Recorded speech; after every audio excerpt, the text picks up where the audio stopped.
Hello everyone, welcome back to Edu Study X. तो हम solve कर रहे हैं CPO 2020 की 23 नवंबर की शिफ्ट सेकंड, शिफ्ट 2, और हम इंग्लिश लैंग्वेज सेक्शन सॉल्व करेंगे। तो आपका ज़्यादा टाइम नहीं लेते हुए डायरेक्टली हम पहले क्वेश्चन की तरफ बढ़ेंगे। Nobody has ever listen to me so attentive. अभी यहाँ पर देखिए, सो अटेंटिव, सो आपका एडवर्ब,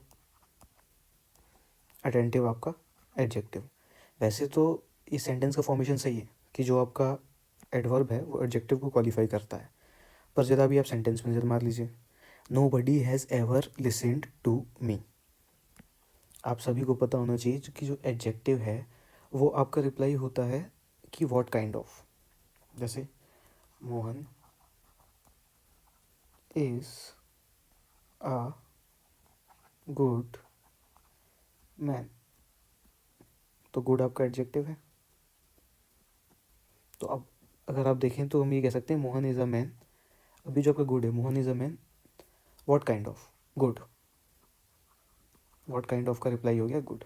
तो मोहन किस प्रकार का आदमी है, तो मोहन एक अच्छा आदमी है। तो आपका एडजेक्टिव जो होता है वो आपका व्हाट काइंड ऑफ का रिप्लाई होता है। अब क्या यहाँ आपसे व्हाट काइंड ऑफ का रिप्लाई मांगा जा रहा है?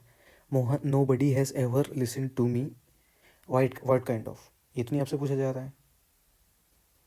आपसे ये पूछा जा रहा है कि how, nobody has ever listen to me how. तो यहाँ पर ही जो आपने एडजेक्टिव यूज़ कर लिया है ये हो गया गलत।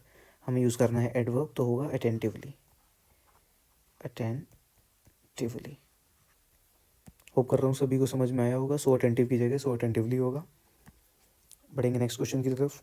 हमें मिस स्पेल्ट वर्ड बताना है, तो ये शब्द गलत है, ये होगा USURP, जिसका मतलब होता है कि पद हत्याना। अगला question, one who is easily deceived, जिसे आसानी से धोखा दिया जा सके, तो वो है आपका गलिबल, यानी कि सीधा साधा, सीधा साधा। क्रेडिबल, विश्वसनीय।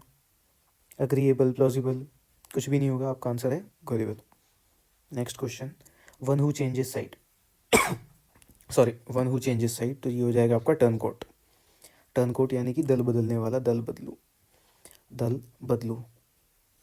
इन्वेटर आपका हो जाएगा आक्रमणकारी, आक्रमण करने वाला। एमेचियर, नौसिखिया, सॉरी एमेचियर शौकिया, मैंने नोवाइस की आपको मीनिंग बता दी। नौसिखिया, नौसिखिया या बिगिनर, जो कि अभी हम हैं अपने चैनल पे, लेकिन हम ग्रो करेंगे आपके सपोर्ट से। और एमेचियर शौकिया, ठीक है। नेक्स्ट क्वेश्चन, नेक्स्ट हमारा है, हमें इडियम की मीनिंग बतानी है। Speak one's mind, speak one's mind, तो इसका मीनिंग होता है कि to express one's feeling, to express one's feelings, feelings. अभी देखिए, जो आपका ऑप्शन नंबर 1 है, to put one's thoughts in writing, नहीं हो सकता क्योंकि लिखित में लिखने की कोई बात नहीं है। टू स्पीक विदाउट थिंकिंग, बिना सोचे समझे कुछ भी बोल देना, ऐसा भी नहीं है, ये सोचने या समझने की बात ही नहीं है। To speak in an assembly, सभा में बोल के लेक्चर देना, ऐसा भी कोई बात नहीं है। अब आपसे ये है, to voice one's thoughts plainly, यानी कि जो भी माइंड में है वो बोल देना। वैसे तो इन दोनों में आपको कन्फ्यूजन हो सकता है, बट अगर दोनों में फिर भी देखें तो अप्रोप्रिएट आपका फोर्थ ही है। तो आगे बढ़ जाते हैं। I want to learn yoga when I was in school. Okay, अभी आप सब्स्टिट्यूशन सिर्फ इस पार्ट में कर सकते हैं, दैट इज़ वॉन्ट टू। अभी हम देख लेते हैं कि अच्छा, इसमें जो हम जो लॉजिक लेके चलते हैं, सबसे पहले हम ये चेक करते हैं कि कोई सब्स्टिट्यूशन की हमें ज़रूरत है भी कि नहीं। सबसे पहले हमें अपने आप को ये सेटिस्फाई करना है कि सब्स्टिट्यूशन हमें करना भी है कि नहीं। आप एग्जाम में होगे तो आपको ऐसे आंसर यहाँ पे थोड़े ना दिख रहे होंगे जैसे दिख रहे हैं। अभी हम लॉजिक देते हैं कि क्यों हम सब्स्टिट्यूशन करना पड़ेगा। वो ये कि यहाँ पर देखिए है वॉज, बात हो रही है पास्ट की, बात हो रही है पास्ट की, जब मैं स्कूल में था। यहाँ पे ये वांट टू, ये है प्रेजेंट, ये है प्रेजेंट, तो वांट तो आपका नहीं होगा, तो आपका जो नो सब्स्टिट्यूशन है ये नहीं होगा। अब हम आते हैं अपने ऑप्शंस पे। ऑट टू और नीड टू, दोनों आपके प्रेजेंट पे चले जाएंगे।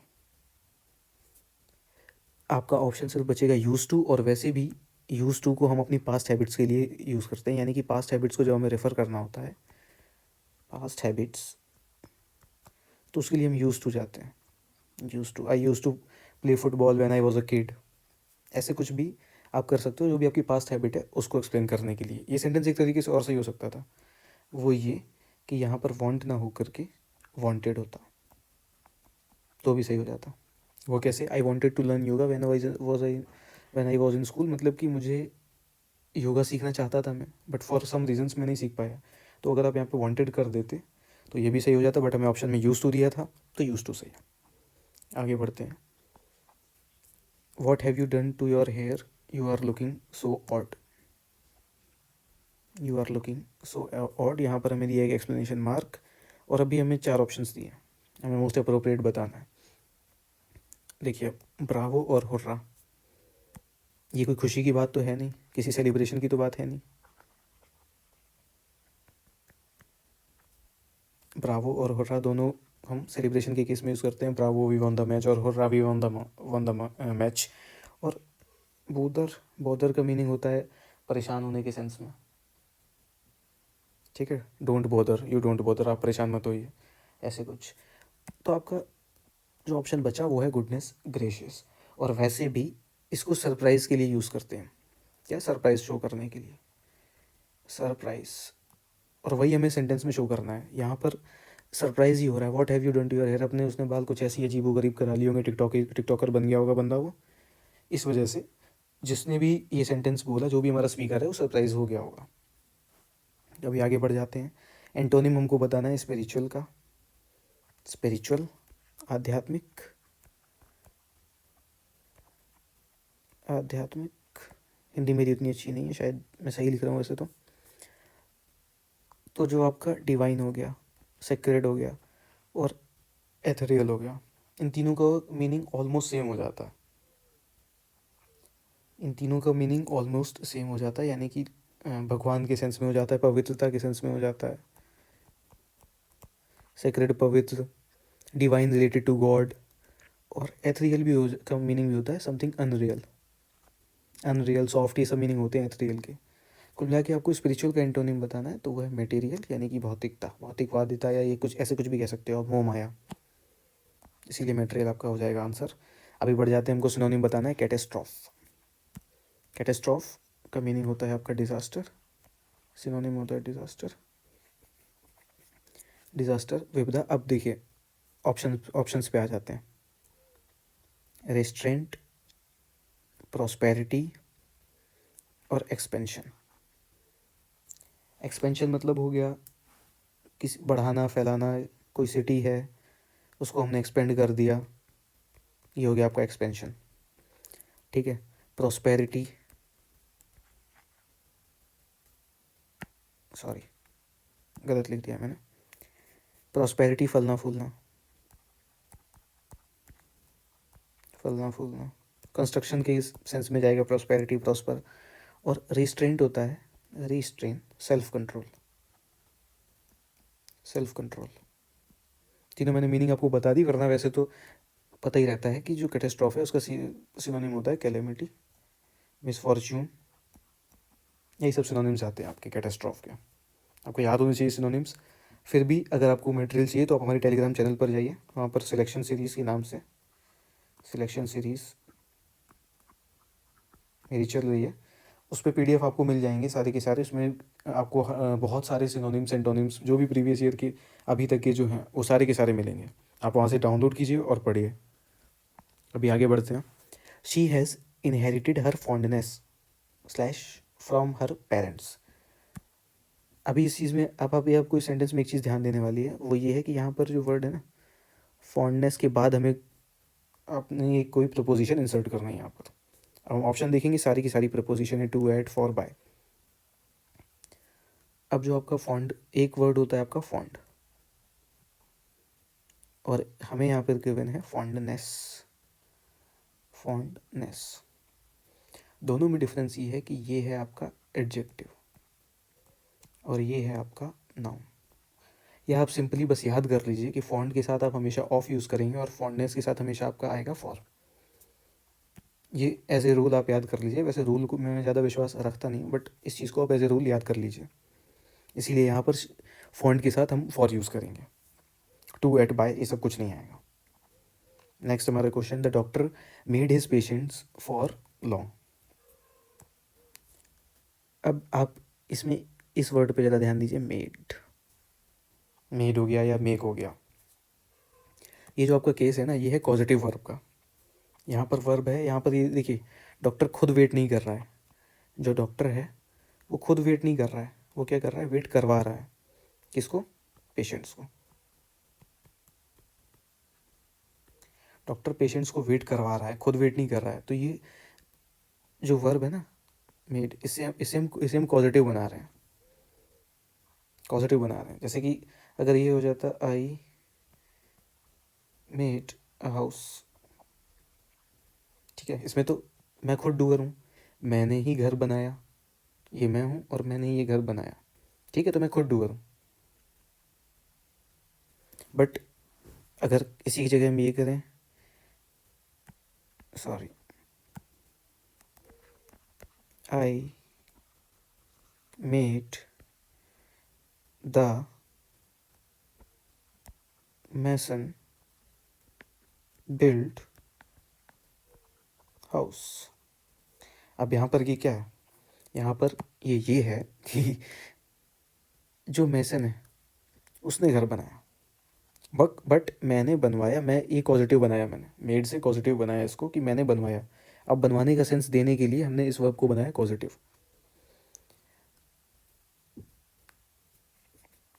और एक चीज़ और कि मेड हुई, हैव हुआ, गेट हुआ, ये जितने भी है ना, इसके साथ में आप बेयर इन्फिनेटिव यूज़ करते हैं हमेशा, यानी कि वर्ब की बेस फॉर्म।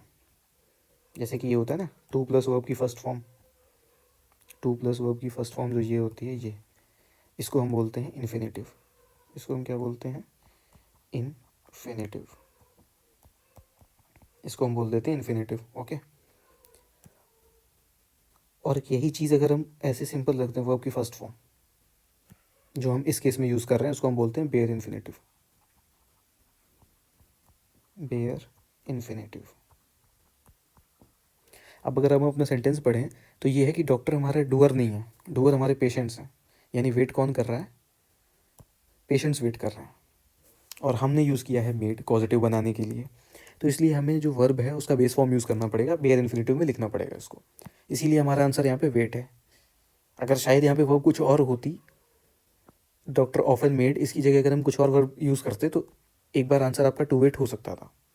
बट हमने मेड यूज़ किया है, इस वजह से हमें बेयर इन्फिनेटिव ही यूज़ करना पड़ेगा। एक और अच्छा क्वेश्चन, नेक्स्ट क्वेश्चन काफ़ी अच्छा question, do you earn so much to make both ends meet. पहले तो आप सभी को पता होगा, ये हम आते हैं मेक बोथ एंड्स मीट। इसका मीनिंग होता है गुजर बसर करना, यानी to live within one's income. Live within, sorry within का गलत लिख दिया मैंने, live within one's income, one's income. अभी हम आते हैं सेंटेंस पे। यहाँ पर ये इंट्रोगेटिव सेंटेंस है। डू आपका आ गया subject, helping verb, subject, verb, ठीक, यहाँ तक ठीक है। अब सो भी है और मच भी है। ये दोनों आपको पता होगा कि ये दोनों होते हैं आपके एडवर्ब, एडवर्ब ऑफ डिग्री, यानी कि ये डिग्री बढ़ाते हैं। किसी भी सेंटेंस में डिग्री को अपग्रेड करने के लिए हम सो मच का यूज़ करते हैं। अब अगर आप इसका ट्रांसलेशन करें तो आप सुनिएगा ट्रांसलेशन क्या होगा। क्या तुम इतना ज़्यादा कमाते हो कि तुम मुश्किल से गुजर बसर कर पाते हो। अब एक तो वो, या तो वो ज़्यादा कमा पाएगा, या तो वो ज़्यादा कमाएगा, या मुश्किल से गुजर बसर करेगा, दोनों में से कोई एक ही होगा। ऐसा तो है नहीं कि मुश्किल से गुजर बसर भी करेगा और ज़्यादा भी कमा लेगा। तो हम अब यहाँ बाद वाले पार्ट में तो करेक्शन कर नहीं सकते हैं, to make both ends meet, क्योंकि ये हमारा ईडियम भी होता है, इसमें हम कुछ भी करेक्शन कर नहीं पाएंगे। ये यहीं से हमें आइडिया लग गया होगा कि ये ईडियम है हमारा, तो हम इसमें कुछ करेक्शन कर नहीं पाएंगे, और ये ऐसे ही एज इट इज़ होता है। अब जो हमारा ये सो मच है, ये दिक्कत क्रिएट कर रहा है। सो मच दिक्कत क्रिएट कर रहा है। तो अब हम क्या करेंगे ना, या तो मतलब कि इसको हटा देंगे, या तो हम ऐसा कर लें, do you earn enough to make both ends meet. क्या तुम इतना ज़्यादा कमा लेते हो कि, सॉरी, क्या तुम इतना कमा पाते हो कि तुम्हारा गुजर बसर हो जाए, है ना। जो भी होगा ये सो नहीं होगा, यहाँ पर सो नहीं होगा, उसकी जगह और कुछ हो सकता है, कुछ सेंसिबल जो सेंस लगे, बट सो नहीं होगा, इसीलिए हमारा एरर जाएगा सो मच टू में। अभी हम आगे बढ़ जाते हैं। कॉन्डोन, इसका सिनोनिम होता है, इसकी मीनिंग होता है पार्डन। पार्डन किसी को क्षमा करना, फॉरगिव करना। और लीजिए सिनोनिम भी हमारा ये फॉरगिव गिवन है हमें। ये फॉरगिव है, इम्पोज होता है किसी पे ज़बरदस्ती कोई भी चीज़ थोपना। प्रिवेंट या कंजर्व, रक्षा करना, संरक्षण करना।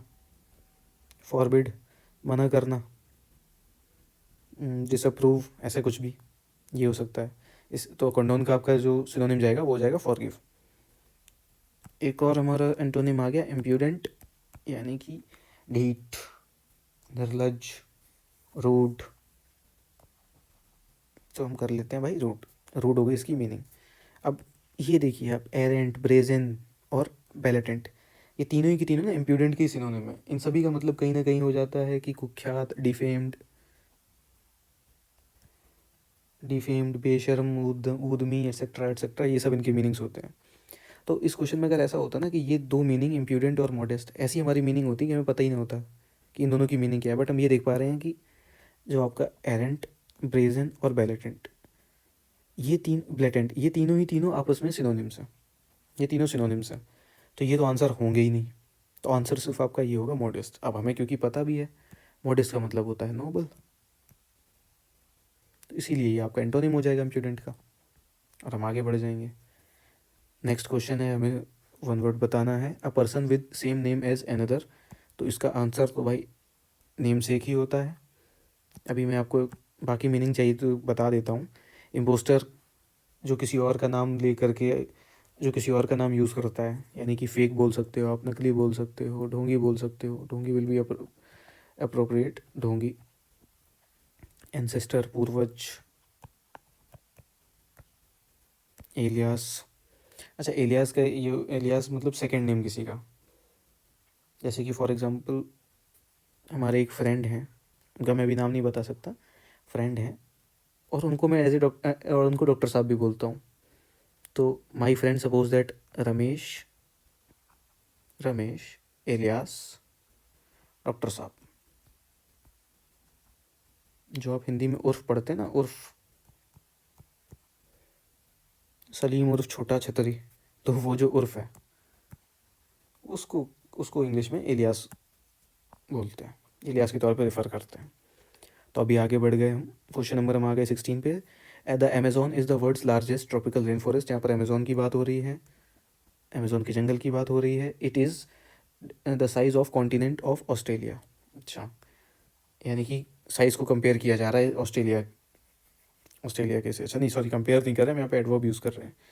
स्पेशली, स्पेशली तो नहीं होगा बिल्कुल भी, स्पेशली तो हटा दीजिए, मीनिंग से इसको सॉल्व करेंगे। सिमिलरली, अब सभी आपने सभी ज्योमेट्री में पढ़ा होगा, सिमिलर ट्रायंगल्स, एक ये ट्रायंगल है और एक ये ट्रायंगल है, ये सिमिलर हैं। तो सिमिलर आप जब भी यूज़ करते हो ना, सिमिलर आप शेप के लिए बोल सकते हो कि ये शेप सिमिलर है, ना कि ये साइज़ सिमिलर है। एरिया, यहाँ पे हम साइज़ कंपेयर, यहाँ पे हम साइज़ कंपेयर कर रहे हैं ना, देखिए ऑस्ट्रेलिया से साइज़ ही तो उसका कंपेयर कर रहे हैं। तो अब शेप तो हम कर नहीं रहे हैं कि सपोज दैट ऑस्ट्रेलिया अगर गोल है तो अमेज़ॉन भी गोल है, ऑस्ट्रेलिया अगर स्क्वायर है तो अमेज़ॉन भी स्क्वायर है। छोटा बड़ा हमें साइज़ से फ़र्क नहीं पड़ रहा है, स्क्वायर भी मैंने टेढ़ा कर दिया छोटा वाला, बट आई होप सभी को मेरा पॉइंट समझ में आ गया होगा। इसीलिए सिमिलर भी नहीं आएगा, टोटली भी नहीं आएगा, क्योंकि टोटल पूरा का पूरा ऑस्ट्रेलिया ही थोड़ी ना है वो। यानी कि हम टोटल मतलब से क्या हो गया कि एग्जैक्ट, यानी कि ये अमेज़ॉन और ये ऑस्ट्रेलिया, ये दोनों सेम ही हैं, ऐसा तो नहीं है। तो इसीलिए रफली मतलब कि एक अनुमान से लगभग लगभग उसके आगे पीछे, क्योंकि एग्जैक्ट नहीं है और एग्जैक्ट हमें आगे कहीं रेफ़र भी नहीं किया जा रहा है पूरे पैरा में, तो हम एग्जैक्ट नहीं बोल सकते, इसीलिए टोटल यूज़ नहीं कर पाएंगे। आगे बढ़ते हैं हम 17 की तरफ। The size of continent Australia and covers area, area से पहले अच्छा ओके हमें यहाँ पे डिटरमिनल बताना है। अब सम हम यूज़ नहीं कर पाएंगे क्योंकि हमें आगे 2.8 मिलियन स्क्वायर माइल्स दिया हुआ है, इस वजह से हम सम तो यूज़ कर नहीं पाएंगे।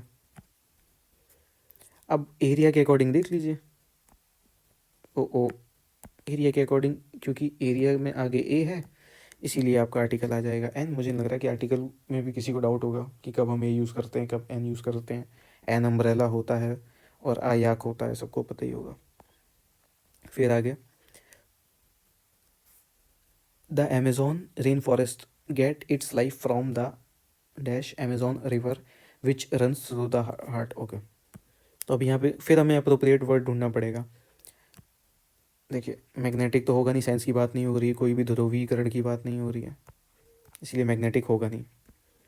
माइनर और मेजर दोनों ही नहीं यूज़ होंगे, क्यों? क्योंकि यहाँ पे साइज़ की बात नहीं की जा रही है। अगर आप ध्यान से देखो, अमेजोन रिवर विच, हाँ, from the dash Amazon river which runs, तो यहाँ पे कभी कहीं भी आगे साइज़ की बात नहीं की गई है। माइनर और मेजर की बात नहीं की गई है। मेजर अमेजोन रिवर या छोटी नदी, एक बार मेजर हो सकता है, माइनर तो हो गई नहीं, क्योंकि हम इसी को फोकस में लेके चल रहे हैं और उसी को छोटा नहीं कह सकते जब तक कि कुछ वो ऐसी चीज़ नहीं होती जो कि वाकई में वर्ड में बहुत छोटी होती। मेजर हो सकता था, बट मेजर से भी सही आपको वर्ड है मैजेस्टिक। आप यूज़ करोगे मैजेस्टिक, यानी कि जादुई, जादुई। आगे बढ़ते हैं। Which runs through the heart dash the region, which runs through the heart. अब मैं तो क्लियरली देख पा रहा हूँ कि आंसर ऑफ है, heart of the reason.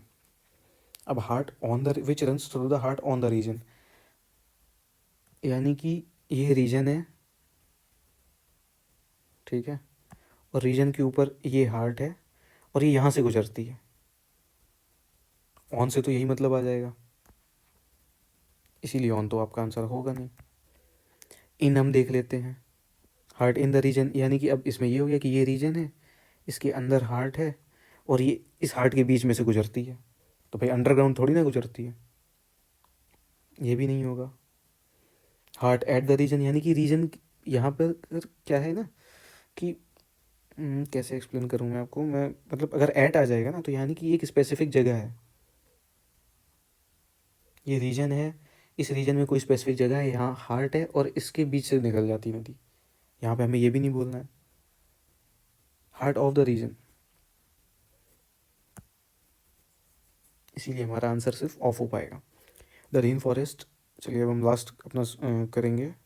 The rain forest is simply the drain basin for the river and it's, अभी देखिए, रिवर एंड इट्स ट्रिब्यूटरीज, सहायक नदियाँ। ट्रिब्यूटरीज क्या होता है? सहायक नदियाँ। अगर आप कॉलोकेशन से करेंगे ना तो आपको रीज़न नहीं देना पड़ेगा अपने आप को। कॉलोकेट करेंगे आप, अगर रीडिंग कर रहे होंगे न्यूज़पेपर की या कोई भी आप बुक पढ़ रहे होंगे तो वहाँ से आपको पढ़ पढ़ के ये सब चीज़ें इतनी क्लियर हो जाएंगी ना कि आपने देखा कि हाँ, फिर आप कॉन्टिनेंट्स, ट्रिब्यूट्स, रेन फॉरेस्ट ये सब नहीं पढ़ोगे। अभी मैं आगे आप चलो आपको पहले ये समझा देता हूँ कि ये सब क्यों नहीं होंगे। कॉन्टिनेंट्स क्यों नहीं होगा? Simply the train basin river and it's continent. अब रिवर के कॉन्टिनेंट तो नहीं होते ना, रिवर के कॉन्टिनेंट नहीं होते हैं, रिवर के रेन फॉरेस्ट भी नहीं होते हैं, ना ही रिवर के ट्रिब्यूट होते हैं। रिवर की होती है ट्रिब्यूटरी, सहायक नदियाँ, क्योंकि यहाँ पे पोजेशन की बात की जा रही है एंड इट्स, इस वजह से हम ये बता पाए कि यहाँ पर ट्रिब्यूटरीज होगा। और मैं बात कर रहा था न्यूज़पेपर्स की, तो आजकल मैं देख रहा हूँ यूट्यूब पर बहुत सारे लोग न्यूज़पेपर आर्टिकल्स लेकर के आते हैं, न्यूज़पेपर आर्टिकल्स, और उनको वो पढ़ते चले जाते हैं, उनकी हिंदी एक्सप्लेन करते चले जाते हैं और उनमें कुछ टफ वर्ड्स होते हैं, टफ वर्ड्स, उनकी आपको मीनिंग बताते चले जाते हैं। तो मुझे लोगों से किसी से कोई प्रॉब्लम नहीं है, बट अकॉर्डिंग टू मी मेरे को ये चीज़ कुछ ज़्यादा ठीक नहीं लगती। आप अगर बोलोगे करने के लिए तो फ्यूचर में हम भी ऐसा कर देंगे, आपको अगर चाहिए होंगे, आप हमारा एक्सप्लेनेशन पसंद आएगा तो हम भी कर देंगे, बट मैं यही कहूँगा कि आप खुद से पढ़िए तो आपके लिए ज़्यादा बेनिफिशियल होगा, क्योंकि कोई भी टफ वर्ड जब आप खुद पढ़ोगे आपको वो मिलेगा, आप उसकी मीनिंग सर्च करने जाओगे, उसके पीछे आप हार्डवर्क करोगे, मेहनत करोगे, तब आप उसकी तब आप उसकी मीनिंग खोज पाएंगे, यानी कि आप उस टफ वर्ड को थोड़ा सा टाइम दोगे अपना, और एफर्ट भी दोगे उसको, तो वो आपको ज़्यादा टाइम तक याद रहेगा। बजाय इसके कि आपने किसी को देखा, कोई पढ़ता चला जा रहा है, आपको मीनिंग बताता चला जा रहा है, तो आप वो, देयर आर हाई चांसेस कि आप उसको, उस चीज़ को भूल जाओगे। इसीलिए आई वुड सजेस्ट कि आप खुद से रीडिंग कीजिए। और ज्ञान ख़त्म करने के बाद अपने अगले क्वेश्चन की तरफ, यहाँ पर एग्जिस्टेंस की स्पेलिंग में बता दूँ आपको, एग्जिस्टेंस ये होती है स्पेलिंग, यहाँ पर ए दे रखा था इसलिए ये आपका गलत हो गया। ये स्पेलिंग मिस्टेक्स भी ना आपको रीडिंग हैबिट से बहुत ईजिली पकड़ में आने लगेंगी, क्योंकि आप देखोगे वर्ड्स आपकी नज़रों के सामने से बार बार गुजरेंगे, तो आपके लिए ईजी हो जाएगा पकड़ पाना कि कहाँ मिस्टेक है। सिनोनिम, कॉर्डियल, जोवियल यानी कि मित्रवत, और अगेन आप इन तीनों पे आ जाइए। कोल्ड, रूड, अलूफ, सबका एक ही मतलब है। रूड, रूड का मतलब क्या हो गया? अनफ्रेंडली, अनफ्रेंडली, तो एक ही आपका सिनोनिम बचा, दैट इज़ फ्रेंडली। और कॉर्डियल का सिनोनिम भी एग्जैक्ट यही होता है। मैं बस आपको मीनिंग्स थोड़ी बहुत बताता चल रहा हूँ, वरना आप ये कहोगे कि कुछ बता ही नहीं, वो तो जो आंसर लिखा था सीधा सीधा वही बोल दिया। Grin, grin from ear to ear, अच्छा ईडियम है ये, सिलेक्शन दिलाने वाला ईडियम है। अगर आपको मीनिंग पता होगी तो आप सिलेक्शन ले सकते हो। क्यों? क्योंकि ये ज़्यादातर लोग सही नहीं कर पाए होंगे। फिर अब मैं आपको एक टेक्निक बताता हूँ, जिससे आपने ग्रीन पढ़ा ना, ग्रीन की होती है स्माइल मीनिंग। ग्रीन का मीनिंग होता है स्माइल। सपोज दैट आपने मीनिंग इडियम नहीं भी पढ़ा होता, आपको ग्रीन का मीनिंग पता होता, तो भी आप इसको सॉल्व कर पाते। कैसे? टू मेक फनी फेसेस, आपको ग्रीन पता चल गया तो आपको लगा कि हाँ स्माइल करने से रिलेटेड कुछ होगा। अब फनी फेस क्या है? ये थोड़ी कि भद्दी शक्लें बनाने से। हैव शार्प ईयर्स, अब यहाँ पे स्माइल तो कहीं आई ही नहीं, तो ये भी नहीं होगा। और टू रिडिक्यूल समवन, किसी का मजाक उड़ाना, ये भी नहीं आप कह सकते हो। स्माइल आप देखो ना, तो सिर्फ एक ही ऑप्शन में यूज़ हुआ, वो ऑप्शन नंबर 4, इसीलिए आपने आंसर भी लगा दी। और अगर आपको मीनिंग पड़ी है तो द बेस्ट, मीनिंग पता है तो द बेस्ट। और new secretary's performance have been quite impressive, बेकार ही क्वेश्चन है, काफ़ी ईजी। अब ये आप यहाँ से देख लीजिए, सेक्रेटरीज परफॉर्मेंस, क्या ये आपका काउंटेबल है? आप बोलोगे नहीं है।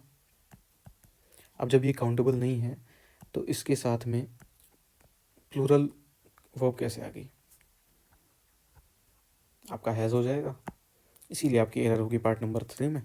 टाइम वेस्ट नहीं करेंगे, आगे बढ़ेंगे।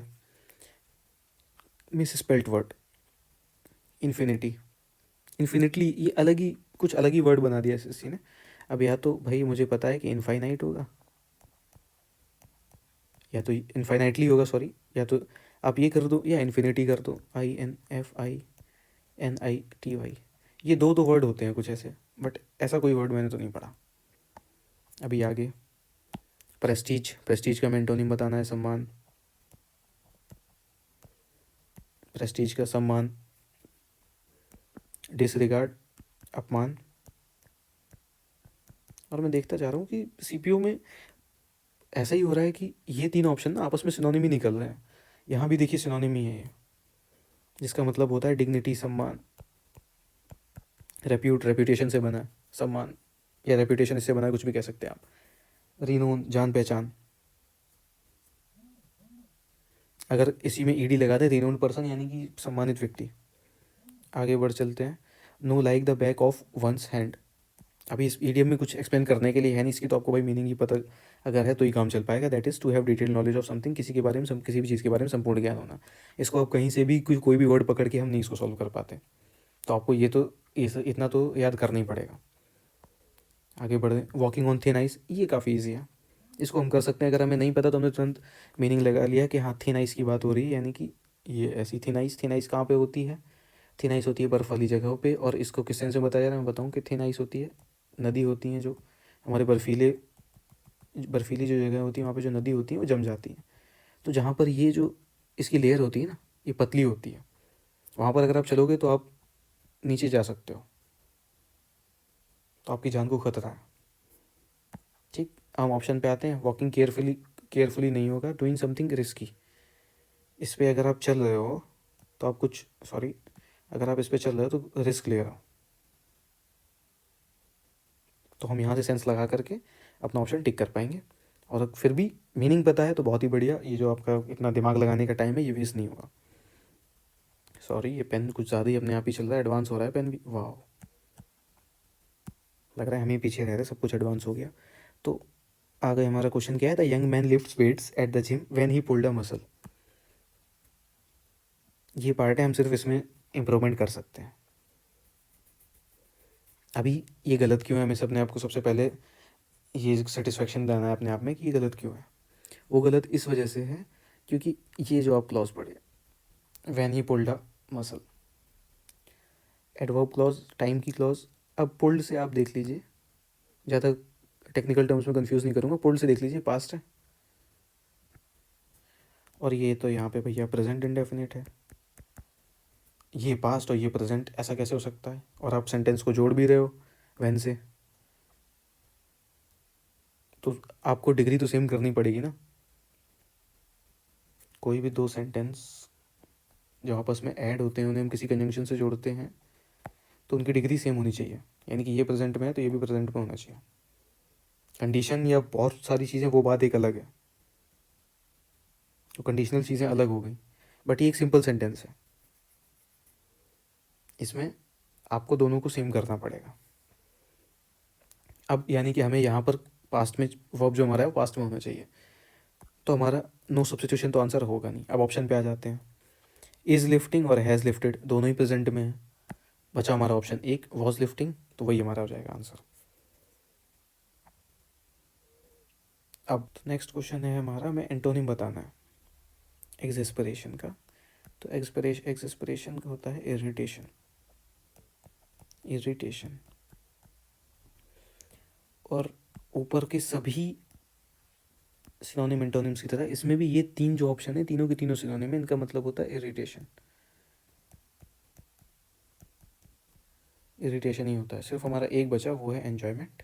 वही हमारा आंसर है और वही उसका एंटोनिम भी हो जाएगा, यानी कि एंजॉय करना।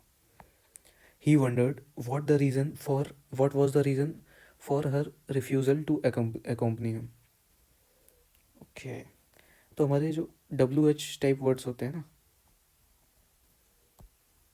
इनको हम दो रीज़न में यूज़ करते हैं। पहला, एज ए कंजंक्शन भी यूज़ होते हैं ये। दूसरा, इंट्रोगेटिव सेंटेंस की स्टार्टिंग में यूज़ होते हैं। अब जब एज ए कंजंक्शन हम इनको यूज़ करते हैं तो WH के बाद में जो भी सेंटेंस होता है ना, वो सिंपल जाता है, सिंपल असर्टिव, यानी कि ऐसा, यानी कि इसका फॉर्मेशन कुछ ऐसा होता है कि सब्जेक्ट प्लस अगर हेल्पिंग वर्ब है तो है, फिर main verb and then object. और अगर इंट्रोगेटिव है तो हमारा कुछ ऐसा फॉर्मेशन हो जाता है, व्हाट या WH टाइप वर्ड जो भी है, what plus helping verb the subject plus main verb plus object. अभी आप सेंटेंस को देख पढ़िएगा ज़रा, क्या ये एक इंट्रोगेटिव सेंटेंस है? सभी पहचानिए, इंट्रोगेटिव तो नहीं है, नहीं तो स्टार्टिंग ही WH से होती, स्टार्टिंग में ही WH टाइप वर्ड आता, यानी कि ये यहाँ पे होता। ठीक, अब तो फिर अगर इंट्रोगेटिव नहीं है तो फॉर्मेशन में हमने ये सब्जेक्ट हमारा द रीज़न के पहले ये हेल्पिंग वर्ब क्यों यूज़ कर लिया? ये जब आपका सब्जेक्ट है तो इसके पहले हेल्पिंग वर्ब हमने क्यों यूज़ कर लिया है? यूज़ नहीं होगा, इसी वजह से हमारा आंसर हो जाएगा। तो वॉज द रीज़न, इस पार्ट में हम एरर टेक करेंगे, पार्ट नंबर हमारा ऑप्शन नंबर फर्स्ट, और आगे बढ़ जाएंगे। This is one of the matters that dash me the most. अब यहाँ पर आते हैं वन ऑफ द पे, हम पकड़ दें, हम जैसे ही क्या सिंपल, हमने जैसे पिछले पेपर सॉल्व किया था उसमें क्या, हम एक एक वर्ड पकड़ लिया था हमने, वन ऑफ द मैटर्स, ये है मैटर्स। सपोज दैट यहाँ पे मैटर रहे होंगे 10 20 15 20 जितने भी हैं, इसमें से किसी एक को हम पॉइंट आउट कर रहे हैं, यानी कोई एक मैटर, तो ये सिंगुलर हो गया।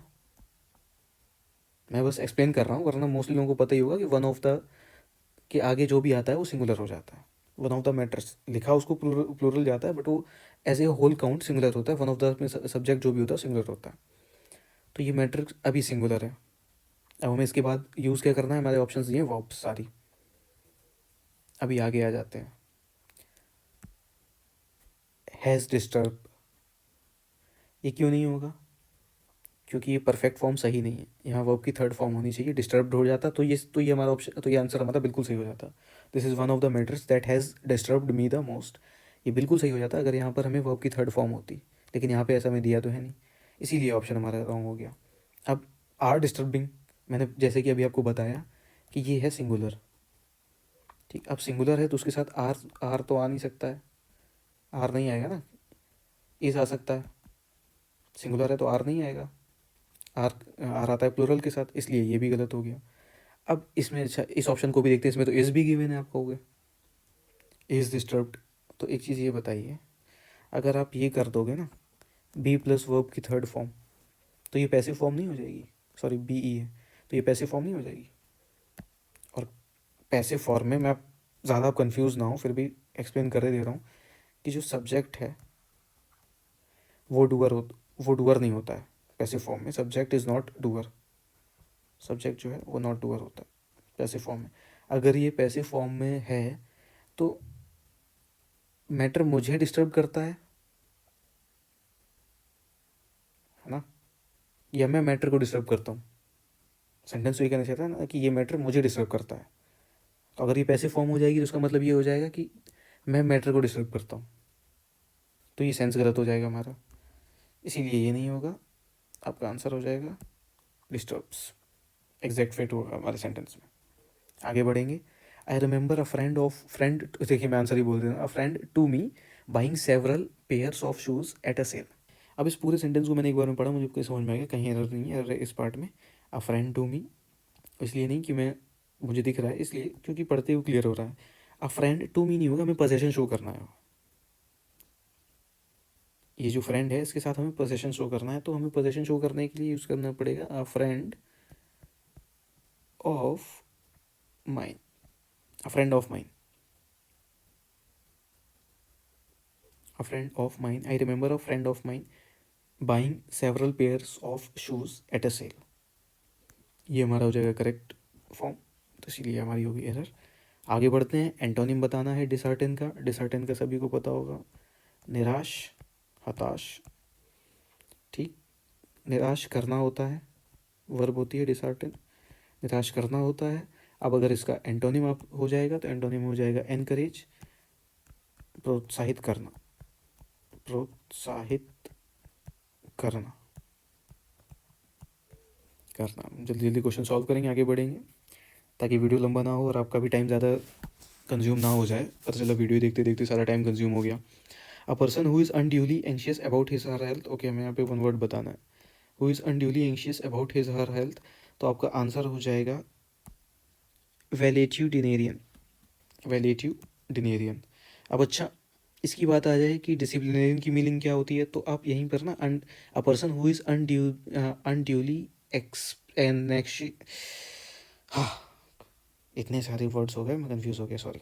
हाँ, a person who is unduly anxious about discipline, यहाँ पर आप बस डिसिप्लिन फिट कर देंगे तो ये हो गया डिसिप्लिनेरियन, ठीक है। और आपका एगैलिटेरियन, एगैलिटेरियन मतलब कि जो इक्वलिटी में विश्वास रखता हो। A person who is unduly anxious about equality of everyone, यहाँ पर मतलब कि इक्वलिटी, जो इक्वलिटी की वकालत करता है कि सब लोग, everyone should be treated the same, तो वो हो जाएगा एगैलिटेरियन। और एंटीक्वेरियन, one who deals in antics, one who deals in antics. मैं आपको पेपर में बता रहा हूँ, अदरवाइज़ ये आपको हमारे टेलीग्राम चैनल पर आपको पीडीएफ भी मिल जाएगा, वहाँ पर मैंने आपको सारे एंटोनिम, सिनोनिम और वन वर्ड दे रखे हैं, आप वहाँ पे जाके डाउनलोड कीजिए और उससे आप पढ़ सकते हैं, काफ़ी हेल्पफुल होगा आपके लिए। पहले ही बता चुका हूँ, फिर से बता रहा हूँ। अगला हमारा है, हमको सिनोनिम बताना है, सॉरी हाँ हमको सिनोनिम बताना है कॉन्सीटेड का। कॉन्सीटेड घमंडी, भैया घमंडी है कॉन्सीटेड, और एरोगेंट भी घमंडी, घमंडी, inferior, superior, tentative, diffident. I don't think so मुझे मीनिंग एक्सप्लेन करने की ज़रूरत है आपको, और मोस्टली लोगों ने वैसे आंसर इसका लगा भी लिया होगा सही। India have many allrounders to match the talent and dedication of Kapil Dev. और हमें इस पार्ट में सब्स्टिट्यूशन करना है। पहले हम खुद को सेटिस्फाई करते हैं, जैसे कि हमेशा करते रहते हैं हम। अब यहाँ पर हमारा सब्जेक्ट है इंडिया। अब इंडिया के साथ में सिंगुलर आएगा, singular subject, India as a whole की बात हो रही है, तो इंडिया के साथ में सिंगुलर सब्जेक्ट आएगा। तो यहाँ पर हमने हैज़ तो हैव तो गलत कर दिया, हमें चाहिए हैज़। तो हमारे आंसर ये तो नहीं आएंगे, दैट इज़ नो सब्स्टिट्यूशन।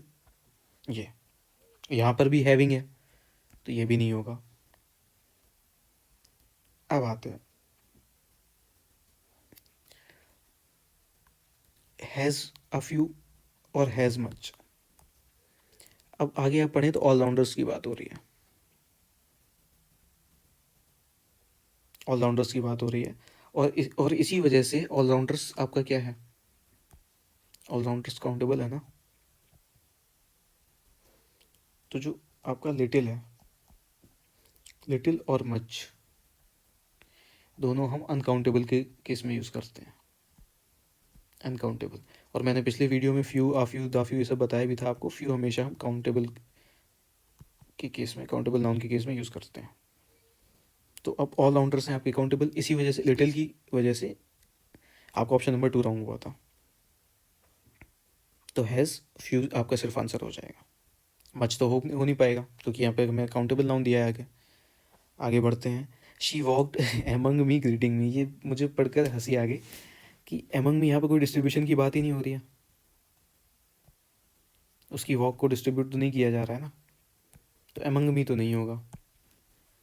तो हमें ये पता चल गया कि आपका आंसर नो सब्स्टिट्यूशन नहीं होगा, क्योंकि एमंग और जो आपका बिटवीन होता है, एमंग और बिटवीन डिस्ट्रीब्यूशन के केस में यूज़ करते हैं। अब शी वॉकड अबाउट मी, उसने मेरे बारे में चाल चली, ऐसा तो नहीं होगा ना, अबाउट समवन होता है। क्या अबाउट समवन है भी, बट इसके पहले वर्ब देखिए ना, वॉक है, अबाउट मी का कोई सेंस नहीं है। ओवर मी, ये मैं हूँ, इस सेंस का तो ये, इसका मतलब तो ये बनना, ये मैं हूँ, और वो मेरे ऊपर से चलती चली गई। तो ये भी नहीं होगा, आपका आंसर होगा ओनली ऑप्शन नंबर 3, पास्ट में, गुजर गई वो, सॉरी ये मैंने क्या किया, हाँ, मेरे पास से गुजर गई बिना मुझे हाय हेलो किए हुए। Next, supersede. बहुत बढ़िया, सुपरसीड की स्पेलिंग ये होती है, ना कि ये जो कि आपको गिवन है। Next, Sunny two others have qualified for the final round of the quiz. Okay, हमें यहाँ पर प्रपोजिशन देना है। तो अभी हम देखते हैं ना, अलोंग, हमारा पहला ऑप्शन क्या है, along.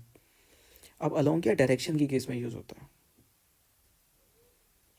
I walked along the river, यानी कि मैं रिवर की डायरेक्शन में गया। रिवर सपोज दैट इस डायरेक्शन में फ्लो कर रही है, तो मैं इसी डायरेक्शन में गया, तो वो हो गया आपका अलोंग। तो अलोंग नहीं आएगा ना, डायरेक्शन की बात ही नहीं हो रही है यहाँ पे। तो कोई दो लोग क्वालिफाई हुए हैं, और सेंटेंस ये कहना चाह रहा होगा कि सनी भी, उनकी सनी के साथ साथ दो लोग और क्वालिफाई हुए हैं। ये सेंटेंस की मीनिंग कन्वे करना चाह रहा है। अभी हम आते हैं बिटवीन फिर से।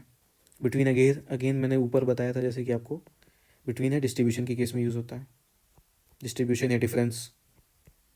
यहाँ तो ऐसा कुछ भी नहीं है। हाँ, ऊपर वाला जो हमारा फर्स्ट ऑप्शन है, अगर इसमें अलॉन्ग विद होता तो एक बार को सही हो जाता है। अभी आ गया अपार्ट।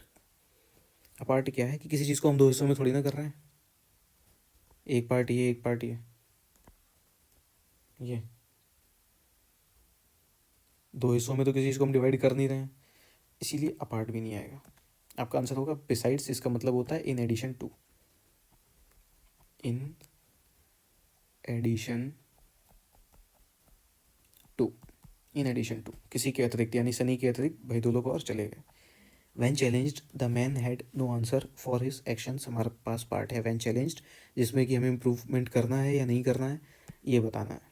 वैसे तो इम्प्रूवमेंट नहीं होगा, बट अब अगर मैं इसको एक्सप्लेन करने बैठ जाऊँगा तो बहुत ज़्यादा टाइम किल हो जाएगा। हम इसको ऑप्शन से अभी मैं आपको बताता हूँ। वैन इन चैलेंज, सबको पता है कि इन है प्रपोजिशन,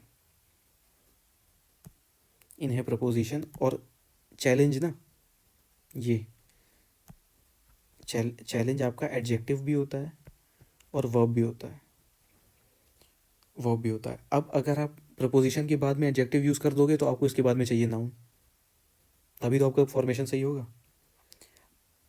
अब यहाँ पे अब नाउन अगर यहाँ द मैन, ये इसका सब्जेक्ट है, ये सब्जेक्ट भी है और इनका ऑब्जेक्ट भी है, ऐसा तो पॉसिबल ही नहीं है, और हमारे पास नाउन है ही नहीं कुछ भी इसको देने के लिए, तो फर्स्ट पार्ट तो रॉन्ग हो गया। व्हेन टू बी चैलेंज्ड, ये भी गलत हो गया।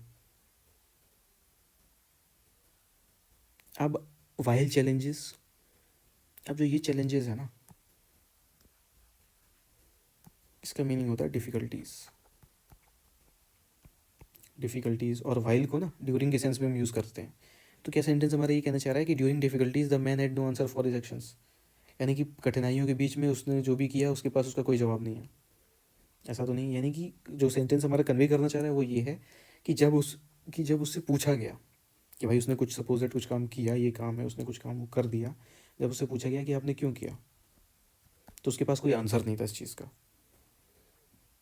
तो ये हमारा जो सेंटेंस जिस फॉर्म में है वही फॉर्म करेक्ट है उसका, दैट इज़ व्हेन चैलेंज्ड, जब उसे चैलेंज किया गया तो उसके पास कोई आंसर नहीं था अपने एक्शंस का, और जब कोई चीज़ सही है तो उसको हम ज़बरदस्ती और सही करने का ट्राई भी नहीं करेंगे। एब्सर्ड, इसका हमें क्या देना है, सिनोनिम देना है। एब्सर्ड बेतुका, बेतुका इर्रेशनल, ठीक है, इर्रेशनल, इर्रेशनल। अभी आगे बढ़ जाते, अभी हम इसको देखिए, सिनोनिम तो सबने देख लिया, रिडिकुलस होगा, रिडिकुलस का मतलब भी हो गया बेतुका। Meaningful, just opposite. रेशनल, ये देखिए इसी का अपोजिट हो गया इरेशनल। और इम्पोर्टेंट मतलब महत्वपूर्ण, कोई भी इसका सिनोनिम तो नहीं है ना। आगे बढ़ते हैं। मिसस्पेल्ड वर्ड, अब ये कौन सा वर्ड है ये तो मुझे नहीं पता, मुझे तो ऐसा पता है एक SUCCIIN और CT होता है, हाँ ये होता है वर्ड जिसका मीनिंग होता है संक्षेप में, यानी कि कोई लंबी चौड़ी बात है या वन वर्ड भी कह सकते हैं, इसको संक्षेप में बताना, यानी इन शॉर्ट, इसी को बोलते हैं सकिंट। आगे बढ़ते हैं। स्टडी ऑफ एनवायरनमेंट, एकोलॉजी, पर्यावरण का पर्यावरण की स्टडी एकोलॉजी होती है। Radiology, study of x-rays. Pathology, cosmology, pathology और कॉस्मोलॉजी, अच्छा मुझे कमेंट्स में बताइएगा कि पैथोलॉजी और कॉस्मोलॉजी ये किसको बोलते हैं। आगे बढ़ते हैं। वंस बिटिन ट्वाइस शाय, दूध का चला छाछ भी फूक फूक के पीता है। A better experience making one cautious for the future, भविष्य के लिए सावधान हो जाना, ये हो गया आपका ईडियम का मीनिंग। अच्छा अभी आपका आ गया कॉम्प्रिहेंशन। कॉम्प्रिहेंशन में मैं क्या कर रहा हूँ कि मैं उस पार्ट को कट कर रहा हूँ जिस बीच में मैं इस कॉम्प्रिहेंशन को पढ़ रहा हूँ। वो क्यों, मैं आपको बता दूँ कि क्यों हमें कॉम्प्रिहेंशन पढ़ना पड़ेगा। अगर तो हमें सिर्फ ये 3 क्वेश्चन जैसे कि सॉल्व करने, सपोज दैट 46, 47 और 48, तो हमें कॉम्प्रिहेंशन पढ़ना नहीं पड़ता। क्यों? क्योंकि हमें ये बीच बीच में से एक ही दो लाइन बस उठानी थी और हमें आंसर वहीं से मिल जाता, हम स्किप कर करके पढ़ सकते थे। बट अब आगे आ जाते हैं, जो है आपका ये, which one of the following is not true. इसमें भी हम एक बार को ढूंढ सकते थे कि हमने स्किप कर करके पढ़ते गए, बीच बीच में हमने ये जो हमारी लाइंस दी हुई हैं इनसे रिलेटेड चीज़ें ढूंढ ली और बता दिया कि हाँ क्या इसमें गिवन है और क्या नहीं गिवन है। अब जरा लास्ट क्वेश्चन पे अपने आ जाते हैं, कॉम्प्रिहेंशन जो ज़्यादा SSC देते ही है, दैट इज़ कि हमने क्या इंटरफेरेंस, यानी कि हम क्या समरी क्या निकाल सकते हैं इस पूरे पैसेज की, उसके लिए हमें पूरा पढ़ना ही पड़ेगा। तो अभी मैं क्या करता हूँ, मैं पैसेज पढ़ता हूँ, आप भी पढ़िए, और उस बीच में मैं रिकॉर्डिंग कर देता हूँ ऑफ, ताकि आपका टाइम वेस्ट ना हो और ये वीडियो अननेसेसरी लंबी ना हो। शुरू करते हैं। Two great empires of Lilliput. I hope सभी पढ़ करके आ गए होंगे, तो अभी हम इसको सॉल्व करते हैं। तो हमारा फर्स्ट क्वेश्चन है, what was the primitive way of eating eggs in Lilliput. Okay, तो आपने जब स्टार्टिंग में पहला कि पढ़ा होगा तो इसमें दिया था यहाँ, it is allowed on all hands that the primitive way of breaking eggs before we eat them was upon the larger end, यानी कि हम जो बड़ा हिस्सा था अंडे का उसको उस साइड से तोड़ते थे। पूरी कहानी अंडे की है, मैंने पहला पढ़ा तो अंडे का फंडा चल रहा है यहाँ पे। तो यहाँ पे जो मेरा आंसर हो गया वो हो गया ब्रेकिंग द लार्जर एंड। अभी आगे बढ़ जाते हैं। The empires of Lilliput and Blefuscu are, तो जो लिलीपुट और ब्लेफेस्कू के एम्पायर्स हैं वो आपस में क्या है। अब देखो, two great empires of Lilli, अगर फर्स्ट लाइन ही पढ़े, Lilliput and Blefuscu have engaged in a most obstinate war for 6 and 30 moons past, यानी कि वो किसी भद्दे वॉर में दोनों एम्पायर उलझे रहे हैं, ठीक है। तो अब जब दोनों युद्ध कर रहे हैं तो दोस्त तो रहे नहीं होंगे, होस्टाइल ईच अदर, दुश्मन ही होंगे। होस्टाइल का मतलब दुश्मन होता है ना, दुश्मन ही होंगे एक दूसरे के, तभी तो युद्ध हुआ। फिर आगे बढ़ते हैं। What was the result of the edict published by the emperor of Lilliput's great grandfather. अच्छा, अब फिर आप पैसेज में आ जाइए। हमसे पूछा गया है कि इफ़ेक्ट क्या हुआ था जो उन्होंने एकदम से रूल पब्लिश कर दिया था, एडिक्ट पब्लिश किया था एम्परर ने। जब उनके भैया उसकी बेटे की उंगली कट गई तो वो पुत्र मुंह में आके उन्होंने क्या किया था, whereupon the emperor his father published an edict commanding all the subjects upon great penalties to break the similar end of their eggs. ठीक, यानी कि अंडे को छोटे साइड से तोड़ने के लिए उन्होंने एक एडिक्ट पास किया। अभी आप आगे देखिए, पब्लिश किया। The father the people so highly resented in law that our histories tell. आगे बाद में पढ़ेंगे, देखिए the people so highly resented the law, यानी कि उन्होंने उसका विरोध किया। अभी हम ऑप्शन में देखें तो option number 4, people rebelled against the new law, उन्होंने लॉ का विरोध किया। Question number 49, which of the following statements is not true, two empires have been at war for 36 moons। देख लीजिए, ये आपको दिया भी हुआ है फर्स्ट लाइन में, इसीलिए ट्रू हो जाएगा। For in a most obstinate war for 6 and 30 moons past. Past यहाँ पे लिखा हुआ है ना, 6 and 30 moons पास्ट, इसका मतलब यही हो गया 36 moons। तो two empires had been at war at 36 moons, ये तो आपका सही है। अब हम इसको पढ़ लेते हैं। The doctrine of prophet Lustrog mentions the convenient end of the eggs. अभी अगर हमें पूरा पैरा नहीं पढ़ना होता तो हम यहाँ पे सबसे पहले ढूंढते हैं कि प्रॉफिट लेस्ट्रॉक कहाँ दिया हुआ है। तो अगर आप आए तो आपको प्रॉफिट लेस्ट्रॉक कभी यहाँ दिया गया है, ये देखिए, great prophet Lustrog. This is however is thought to be more strain upon the text that these are the all are true believers break their eggs at the convenient end। यहाँ पर हमें क्या, doctrine of prophet Lustrog mentions at convenient end of the eggs, ठीक है। ये line para में भी given है, यही लाइन हमको यहाँ मिल रही है, यानी कि ये ट्रू है, ये फॉल्स नहीं है। The big endians found refuge at Blefuscu. Big endian exiles have found so much credit in the Emperor Belfius court and so much private assistance and encouragement from their party। अब यहाँ पे देखा जाए तो यहाँ पे तो big Indians have found much credit, उनको बहुत सम्मान दिया गया एम्परर बेल्फेस्को की कोर्ट में। और यहाँ पे जो लिखा हुआ ऑप्शन नंबर 4 वो ये है कि उनको बाहर निकाल दिया गया, कोर्ट में कुछ भी उनकी वैल्यू नहीं थी, ऐसा तो कहीं नहीं है। अब जो हमारा ओनली ऑप्शन सही है, हम ऐसे देख सकते हैं, the narrator refuses to defend the emperor against the invaders. अभी यहाँ पे हम बिल्कुल एंड में ये दिया हुआ है, वो है ये, I was ready with my hazard of life to defend his person and state against all invaders. यानी कि ऑथर रेडी है अपनी जान को जोखिम में डाल के रक्षा करने के लिए, बट यहाँ पे मैं कह दिया नरेटर रिफ्यूजेस, यानी कि वो मना कर रहा है अपनी टू डिफेंड द एम्परर को डिफेंड करने के लिए इन्वेडर्स से, ऐसा तो नहीं है। तो इसीलिए ये हमारा है आंसर। अब हमारा जो लास्ट क्वेश्चन है उस पर आते हैं। What interference can be drawn from the narrative. तो जो नैरेटिव उससे क्या इंटरफेरेंस आप क्या सीख सकते हो, वो ये कि छोटी से छोटी फालतू के जो मैटर हैं या इशू हैं उनके चक्कर में युद्ध हो सकते हैं, जो कि हो भी रहे हैं हमारे पैराग्राफ में। अंडे फोड़ने की वजह से युद्ध हो रहा है, इससे फालतू मैटर क्या ही होगा। तो फ्रेंड्स, हमारा आज का पेपर सॉल्यूशन यहीं पर ख़त्म हो गया। अब हम आपको मिलेंगे नेक्स्ट सॉल्यूशन वीडियो में। तब तक के लिए आप, हाँ, हमारे इस चैनल को और हमारे इस वीडियो को सबसे पहले तो आप लाइक कीजिएगा, ताकि हमें मोटिवेशन मिले आपके लिए और भी क्वालिटी कंटेंट बनाने के लिए। और हमारे चैनल को सब्सक्राइब कीजिए। स्टडी मटेरियल के लिए आप टेलीग्राम चैनल को ज्वाइन कर लीजिए। अभी के लिए बाय बाय, मिलते हैं आपको अगले वीडियो में।